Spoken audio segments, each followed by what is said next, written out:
এক রাখাল মাঠে বকরি চড়াচ্ছিল। এদিকে হজরত উমর রদিয়াল্লাহু তাআলা আনহু সফরে বের হয়ে ঘটনাক্রমে সেখানে উপস্থিত হলেন। পেটে তার দারুণ ক্ষুধা, খাবারের কোনো ব্যবস্থা নেই, সাথের খাবারও শেষ।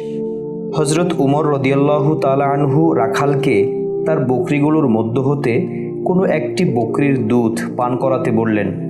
আর ক্ষুধার্ত মুসাফিরকে এভাবে দুধ পান করানোর প্রথা তৎকালীন আরবে চালু ছিল। কিন্তু তারপরও রাখাল হজরত উমর রদিয়াল্লাহু তাআলা আনহুকে দুধ পান করাতে রাজি হলো না। সে বলল, বকরিগুলো আমার নয়, এগুলো আমার নিকট আমানত মাত্র, সুতরাং মালিকের অনুমতি ব্যতীত আমি আপনাকে দুধ পান করাতে পারবো না। এরপর হজরত উমর রদিয়াল্লাহু তাআলা আনহু তাকে আরেকটা পরীক্ষার জন্য বললেন, আচ্ছা ভাই,